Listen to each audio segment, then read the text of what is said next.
Thanks for tuning in to another episode of the Colorful Kid podcast as Mexico wins 2-0 versus South Africa in the World Cup opening match. Now, what are your thoughts on the build up to the game? From the minute you woke up, you saw everything because, I mean, the doors were open at 8 in the morning, supposedly in Mexico City. There was banda in the streets. Did you see Wiso's post that people were lining up at 6 a.m. for the watch party? Yeah, the watch party in El Zócalo, which was also, packed and everything. You could tell that everything in Mexico City was just about the game. I don't think there were classes, there were government offices were closed and everything. So, it was a day devoted for the team, for the national team. And I think you felt that. I think it was very important to see it across the screen, the passion for the game, that Mexico has. That was something there were some questions and fears, especially after what happened against Portugal, that there were the boos and everything. But this is a World Cup. You're home. You got to represent as best as possible. And I think they were a big winner of the day, the crowd at Azteca and around Mexico City in general. Yeah, the vibes were good, the ceremonies were good, the concerts were good. They did something different with like all the players coming out to midfield. I don't know if they're doing that for every game. Yeah, yeah, I think that Is looks it? like something new. In the Club World Cup, they tried doing this entrance like the NBA or something like Did you? that. They did the Bulls intro music. Yeah, I thought that was awesome. yeah, no, imagine for you, being from Chicago. So that was kind of cool too. Yeah, the entrance and that, and all the 26 players singing the anthem. There were some tears. There was some tears, right? Mora, Mateo Chavez, La Hormiga, I Obed thought also cried, I think. Obed. I mean, there were some tears in my house. I don't know who it was, but it was getting I think, dusty. my sister, who's not, she's not like an aficionado like me that watches, football 24/7. She was telling me that she cried, in the anthem, and she also cried when Raul scored, because it was so It was emotional. emotional. I mean, the anthem was just everyone was there. It was very special. I mean, obviously, I wasn't there. I was watching on TV in my room, pacing around my living room, but it hits you different, man. I don't know what it is. It's just Yeah, I this. mean it's occasion, no? It's one of those occasions like that live in your memory because it's home. And Vasco Aguirre, when he arrived to the national team, that was one of his first statements is like to live a World Cup at home is uncomparable. No matter where you go and play, what you win, Vasco Aguirre has coached at the top level in Spain, and he always goes back to that moment when he played the World Cup in Mexico as a player in '86, and now he lived it as a manager in 2026. Everything was good. I thought the production was good. I was a little scared. I was like, "How are they gonna mess this up?" But it was good. It felt good. It felt like a World Cup. You know what I Yeah, mean? Like, it felt special, and anthems were great, the crowd was great, and it was just special. It was special. It was a special event, and it yeah. felt special. Salma Hayek, I think, took the role of the president, Claudia Sheinbaum. Sheinbaum didn't attend the game, and of course, she had said it before the event that she wasn't going to attend. Sheinbaum actually attended a fan fest in Álvaro Obregón, a neighborhood, close to El Zócalo. So she watched it with the fans in the streets. That was her decision for initial. So today, Salma Hayek, because when Gianni Infantino got the cup and then he placed it on the center, it was given by Salma Hayek. So sure, she acted like the president of Mexico, basically Salma at Estadio Azteca because Sheinbaum wasn't there. It was just special. It was just great. It was just great. Everything was good, and then I watched it on Telemundo. I didn't want Peacock, whatever. I didn't Um, want and I think a lot of people yo ni pelé el otro pinche canal. El otro canal, I was like, I don't care about that channel. and I did obviously, wasn't watching it, but I saw and I read the story on The Athletic that Fox cut back to during the hydration breaks, they ran commercials, and apparently FIFA has guidelines on what to do, how much you can cut away and come back, and Fox messed up, and they missed, like, a few moments of the after the water break, after Raul's goal. So, they bad news over at Fox. I'm not and I don't know if you noticed, but, like, a lot of the stuff that NBC, Peacock, because NBC owns, obviously Peacock and Telemundo, they were promoting a lot of their English language stuff because I think they know a lot of people are gonna be watching it on Telemundo. A lot of English speakers are gonna be watching it on Telemundo. Yeah, yeah, no, and you saw that even on Blue Sky, there was followers that said, "I may not understand a single thing they're saying on the screen, but Imma watch it on Telemundo," no, and I think Yeah, that's gonna be the case throughout the World Cup. It's like, I don't care if I don't understand what they're saying, I'm watching it on this channel. they understand the vibes. You can feel Yeah, it. I that's mean, it, yeah. well, let's just not kickoff happened. Let's just look at the lineup. We got Gallardo left back, Tala keeper, Gallardo left, Vasquez, Montes, Reyes, Lira in the middle, and then you got left to right. I mean, you got Fidalgo and Gutierrez in front of Lira, and then you got Quinones, Alvarado, and Raul. Any big surprises? Kind of what we kind of everyone been talking about in terms of the expected lineup. No, there wasn't a surprise. No, there was it was kind of like we had this in mind. No, and it worked so well, in March. Most of this block that, it was kind of like, man, if it's working now, I might as well just keep it and hope for the best, no? And I think when you look, for example, at Julian Quinones' performance and Piojo's performance, players that have been sort of consistently getting minutes in the last months, I mean, today they were firing all cylinders basically. Yeah, the decisions that people were discussing was Reyes over Sanchez at right back, Lida over Edson. I didn't think that was gonna happen, but you never know with Vasco. You never know. Yeah. To a certain extent, Tala. I mean, we all thought he was gonna be, but you never know with Vasco. Even Guardado said it on the game on Yeah, the call. He was like, in 2010, we knew what happened with Ochoa and Conejo Perez. So of course, I still had that doubt with Tala and Ochoa. yeah, I thought that was funny. He brought it up a couple times, like, "We didn't know. We didn't Yeah. know who was gonna be the keeper till Vasco till we just found out." Yeah, yeah, yeah. And then I think that's the special thing about Guardado being on the call is like he He has lived it insight. recently. He lived it Yeah, recently. No, it's like when Raul scored the goal, the way that Guardado described it, I mean, it was so emotional also from his standpoint yeah. because he lived it with Raul, those tough moments after the injury and the Wolves, no, when he almost passed away. Also, it's like it's very serious the things that Raul has lived. And then another question would be Guti, Fidalgo over Mora. I think we all knew 2 out of those 3 were gonna start. Yeah. I'm not shocked we went Guti and Fidalgo over Mora. We'll see going forward, but I think for the longest time, Mexico fans have complaining about the lineup choices. Any manager, every manager, you complain about the lineup choice. I didn't see very many people complaining, other than maybe pregame people complaining about Piojo because Yeah. he just offers something that he's not very offensive as a winger, which kinda doesn't make sense, but and I mean, to just show how defensive he is really, essentially, he led both teams with 5 tackles today. Piojo Alvarado. Yeah. Wow. So and he was 2nd on Mexico in defensive contributions, so And he ended the game with cramps, eh? Alvarado played, I think, the last 10 minutes cramping up. And I think that goes to show a little bit the form that he's in, like, and the trust that Vasco has because he left him on the pitch, even though he was cramping up. and I think Vasco said that, Quiñones asked out of the game. He was probably Probably cramping up too. either cramping or something's minor, something, whatever, it's not that important, not big. Hopefully. I'm praying now at this point because Quiñones No, balled out. no. Yeah, yeah, no, no. Es Quiñones pa'l rato. Yeah.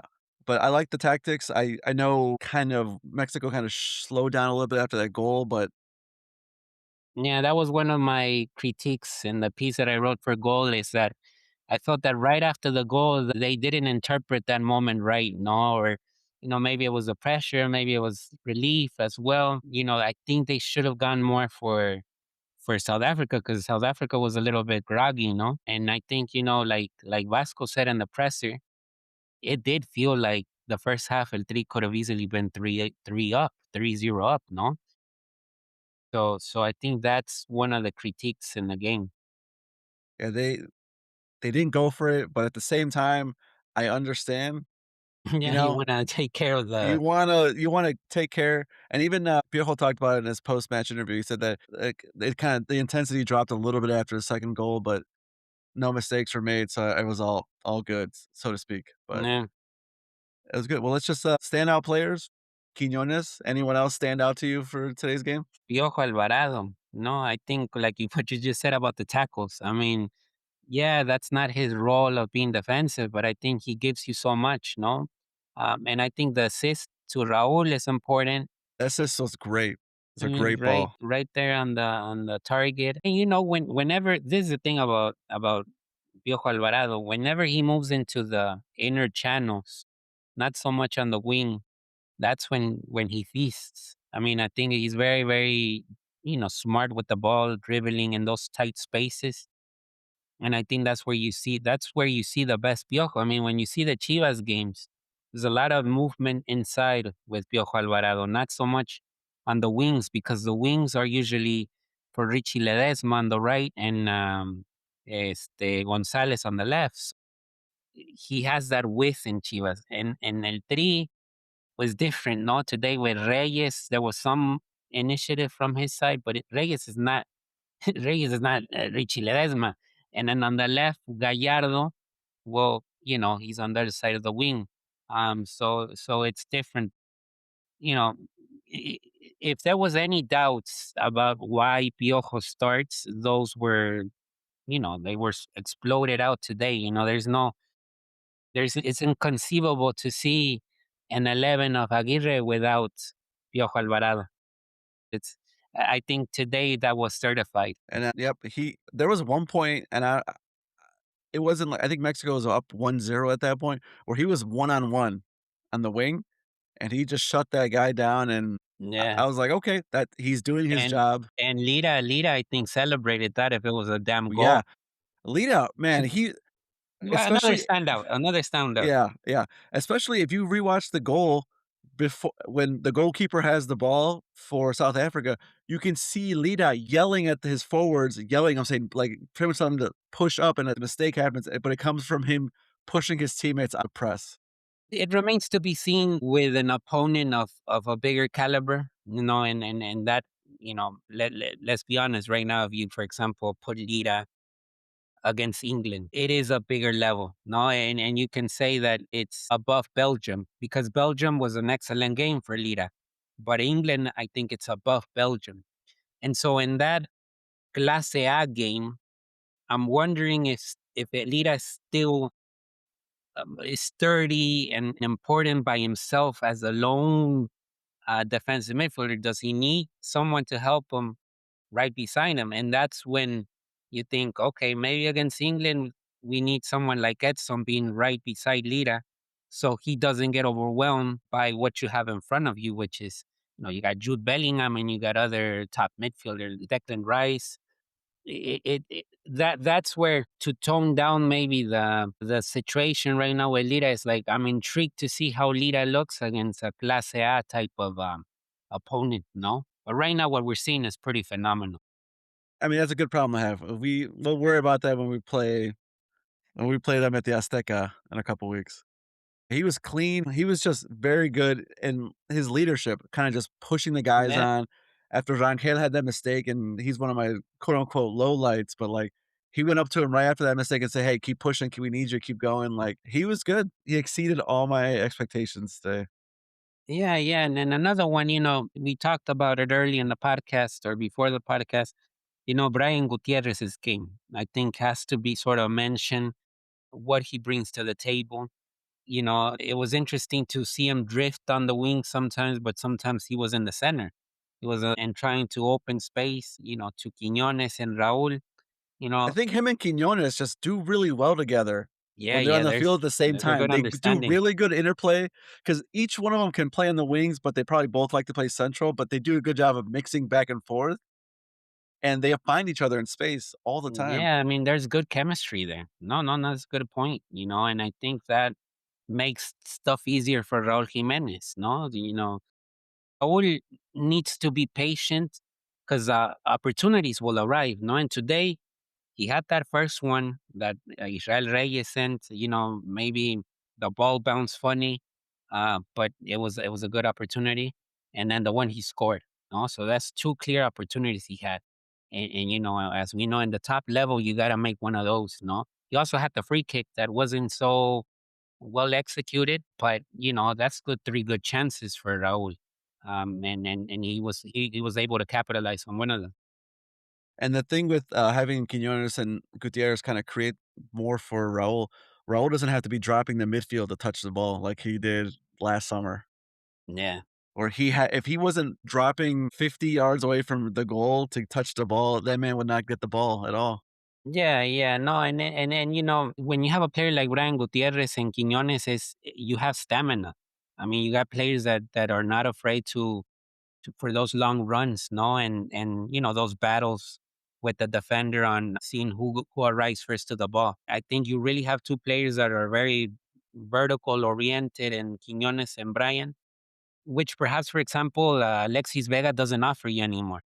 No, he doesn't offer you that speed. I mean, today, the minutes he was on the field, you could tell that it wasn't easy for him rushing for a long ball. So it goes to show you that these players are. I think the game plan is already well oiled because of the repetitions. It's just a good g I'm just happy not to see Raul 50 yards away from goal every time. Yeah, yeah, It's and receiving the ball and kind of starting the play from his own yeah, initiative. yeah. Today, if we saw Raul a little bit up, it was to sort of find the long ball from Tala, no? That was it. But most importantly, he was in there, you know, waiting for the ball to arrive. On the flip side, well, I guess, yeah, man of the match for me, Quiñones. Like, that's Yeah. he was the official man of the match, and Canelo gave him a little award after the game, but, Hmm. yeah, he took 5 shots, 5 dribbles, created 2 chances, and he was 7 of 9 in duels, so He these was playing. attackers from Mexico, he's He was everywhere. playing. Yeah, he was playing with a lot of confidence, and I think that's what you need in a World Cup, especially when there's so much tension. Aguirre said it in the presser. There were some players that when they saw the crowd filled up, you know, you start to have a little bit of The nervousness. the lights were too bright, as they say. And but for Julian, you know, it was just like he was made for the moment, no, and he knew he was gonna do damage. I didn't see it on the broadcast, but I saw some people in the stadium record a video. He did the shabalala, the goal The dance. celebration. Yeah, yeah. It would have been great if someone else would have joined, you Yeah, know. yeah, I yeah. think it was just out of the blue. Shaky players. You have to say Cesar Montes. Just I know no every single person I've seen, and even like those analysts, soccer analysts, those reffing analysts, they're like, yeah, that's not a red card, but he got a red card. Yeah, and I think it was an imprudent tackle. I understand the speed of play, and so you got literally milliseconds to decide, no? And Montes is big. So when Montes sticks his leg out, he's probably gonna do contact. And I think in that moment, it was too late. And like I said, you know, he was probably a little bit tired, gassed He out. got he got caught in between. Yeah, but it wasn't a play that required a foul. You know, you're up 2-0. You know the clock, and you know that if you make a damn contact there, it's tricky because there was contact there. There was a possibility, of course, like what you said right now. The analyst said it was a yellow, but it was also the possibility of red card in that moment was also high. You know, so I think Yeah. he set himself to fail by doing that clumsy tackle. Everyone was shocked. It was Yeah, one of those plays it where was a even downer. It even was a downer. even the South African players, they weren't calling for a red card. They were like, "Oh, red? Alright, cool," because they were down 2 men by this point. Yeah, yeah, yeah. And then, another shaky player for me, he didn't have much to do. He had the weird ball where he went out to go to catch it, but he didn't catch it, and he didn't really hit it far away. I don't know, it was his That first, was like you said, it's his first basically game. It's his first yeah, game. It's his first his competitive first game for game, Mexico. and when he was required to move the ball as another quote unquote center back, he did it well. He didn't mess up that play. And that's his forte. That's his forte. That's his strength. Playing on the ground with the defenders and becoming another passing target. He did well there. The question remains is how is he gonna look with the blocks? How is he gonna look with the interventions and those saves that more than likely will occur against South Korea? Yeah, it's just like one of those, it just didn't fill me up with confidence. Like, I'm not saying he was bad, like, he did okay, just when the competition steps up, like, even the announcers were like, "He can't let that ball bounce. He has to hit it out or catch it. He can't." He did the in between where he didn't, I don't know if he thought he was closer to the end of the box or Yeah, what. it's a play I feel that he should be able to get the ball there, Sam. Just grab the ball. I mean, I think, you know, you control the area and it's your responsibility to grab the ball. And I think that in that play, he just, like I said, I mean, you see 80,000 around you, and then you're like, damn, it's loud. You get that shot. Yeah. Not terrible, just I was like, expected a little bit more from him. Moving on to the subs. I thought it was well timed. The subs were well timed. Yeah. Luis So Chavez looked good on the ball. Luis Chavez, Edson, Morita, and Alexis, no? Those were the Yep, four. yep. I I think I was think Edson brought intensity, no? He looked intense on the ball. This is the thing right now. It's very high that Edson will play against South Korea. If he does well in that game as a center back with Johan Vasquez, Johan is no one's moving Johan unless something crazy happens. he also a great player. He's also great today. I mean, just confident, Typical under the radar, good just performance for get him. the job done, no? Yeah. If Edson does well and he moves the ball well with the midfielders, and there's this synergy, on the right with Reyes and also with Tala, I feel that Edson will keep the center back role and Montes will not start anymore. Unless, certain moments will require Montes. Let's see what happens, because with Czechia, there's gonna be a sort of need for height, no? We need height. So that might mean that Montes will need to be back in, and potentially Edson will be moved to a defensive midfield role. So that's bigger height. But remains to be seen. I think a lot will be determined by the result against South Korea, no? And how the team looks. But I think if Edson does well as a center back with Vasquez, don't be surprised if Edson wins the role as a center back.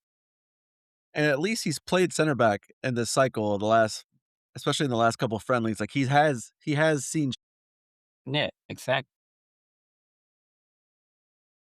Yeah, yeah. I mean, there's a lot of other analysts that are saying, why not put Reyes as a center back and then put Jorge Sanchez as a right back? But I think Reyes really does well his job as a right back. And it's not so much as your typical fullback, no, it's more of a right marker, no, that you have someone that has capabilities of a center back and the right back position that can hold up a potential attack from the opponent on that side, and I think it's impeccable. He manages it really well. I don't see why remove Reyes from that area. any of those subs other than Edson, we talked about he's probably gonna start. Any Mora, Chavez, can you see those any of those breaking into the midfield against, Korea? Chavez, I thought he played well. He went Mm. 28 for 28 passing. Yeah, yeah. And I know, like, he played most of those minutes Mexico up 1 man and 2 man, but he looked good. He looked good in the last friendly. Yeah, yeah. No, no, it's hard to ignore. I guess is he match fit to do 90 minutes? Exactly. I'm not sure. He did start a couple games for in, the Russian league, but I think he only went max of, like, 60 minutes. The thing that helps about Chavez is that he's lefty. In that midfield role, it's comfortable that he receives the ball and it's Pam. He doesn't have to cut inside. He doesn't. No, it's you got it on the left and you're gonna open right away. No, it's very swift, the movement, and I think that's why it's an attractive option. As Alvaro Hidalgo is not lefty, no, and I think, but we'll see. I mean, if Chavez or Morita starts, it's because Hidalgo doesn't start.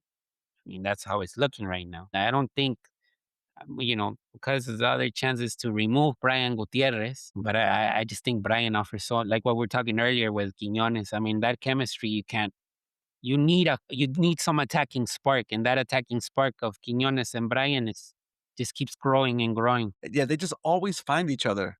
It's just I don't know what it is. They play really well together, and I mean, they read the game equally. I mean, they read the game at the same level. so, yeah, I agree. I think everything stays the same except for Edson coming in for Montes.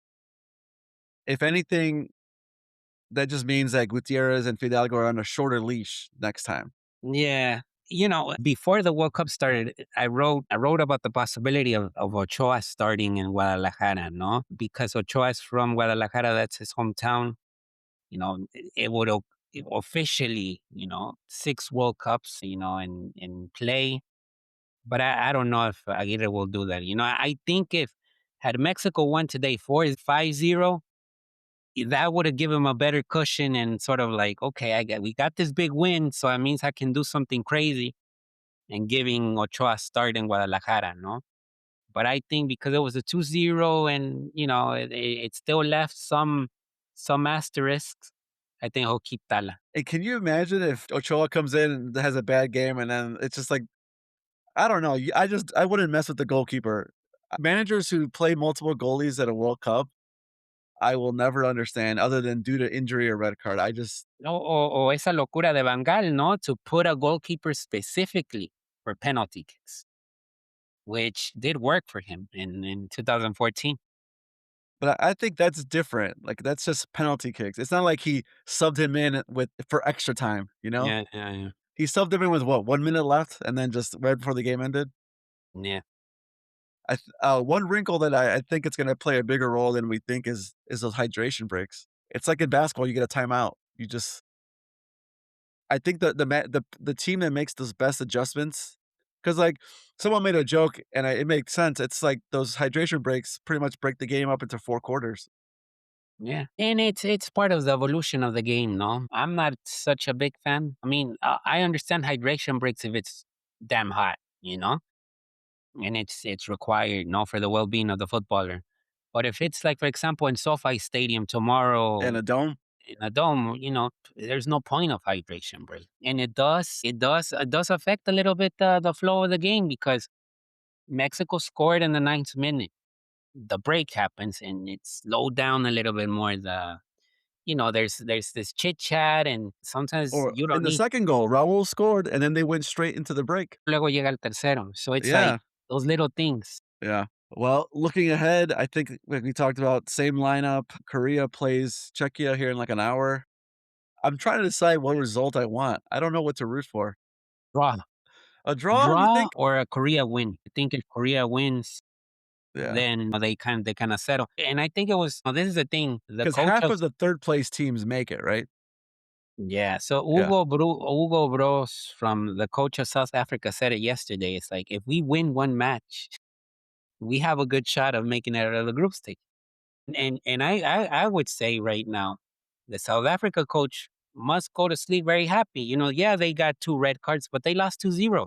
I mean, it could have been 5-0, and then if that's yeah. 5-0, then you're screwed, even if you win a match, in this World Cup 1-0 because of the goal difference. So, for them right now, they're in good shape, but we'll see what happens. I mean, I think on paper, South Korea has, the ball in its favor, but let's see what Czechia has. I mean, they eliminated Denmark.